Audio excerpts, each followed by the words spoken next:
We had 2 meals a day, and they both followed about the same pattern. In the morning, a nun would come and get us, tell us to line up, and we would line up. And we were in the basement, so we would have to go upstairs. And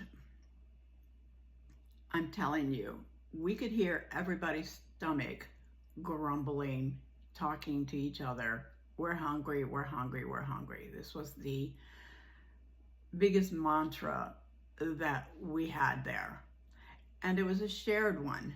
Nobody was satisfied with the amount of food we got. In any case, we would go upstairs. I was a little excitable. The other ones weren't as bad as I was, but I was considered a bad child because I couldn't hold my enthusiasm inside. And so, I would be jumping around in line, and, that would delay us getting to lunch or breakfast. And so everybody would be like, shh, Janine, shh, shh, shh, shh, all the way. And so I felt bad about it, but I really was very hyperactive.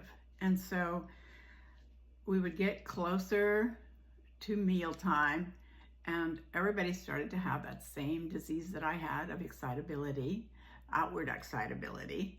And so we would walk into this room, which was quite bright. Wow. I think all the lights of the orphanage were used for this room to highlight the food that we really didn't like. And we would walk in. There was a table in the center of the room for a few older girls than me. We'll get to one of them because she was my best friend, Fatima.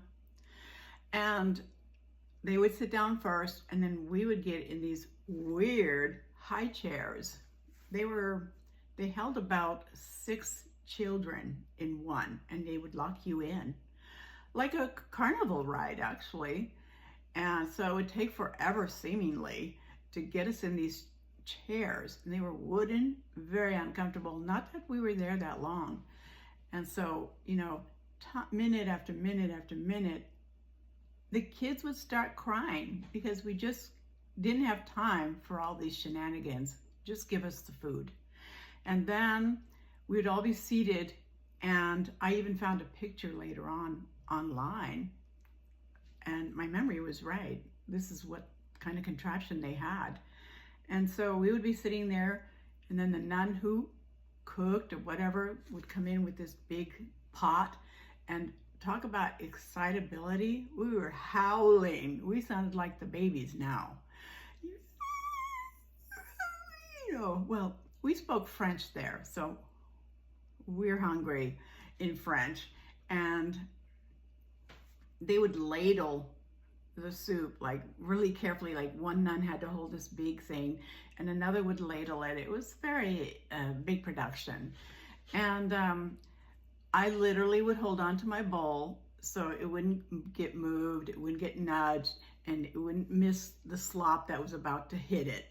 And so, they didn't like that. So they would slap my hands away. And then they poured this slop, which was already mixed with the goat milk. And I literally would pick up my bowl and just start lots of noise. And I would get slapped for that. Janine, put that down. Come on now. Manners.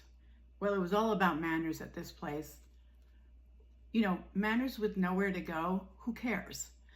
So I would have to set it down, and then I would get the spoon, and I would scrape the bowl. I was probably the most obnoxious one there. I was always hungry, always, always, always hungry, even after the meal.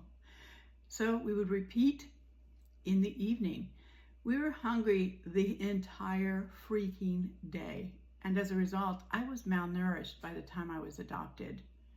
Extended stomach, very thin, half the size I should have been for my age, which, I could tell later by looking at other kids my age.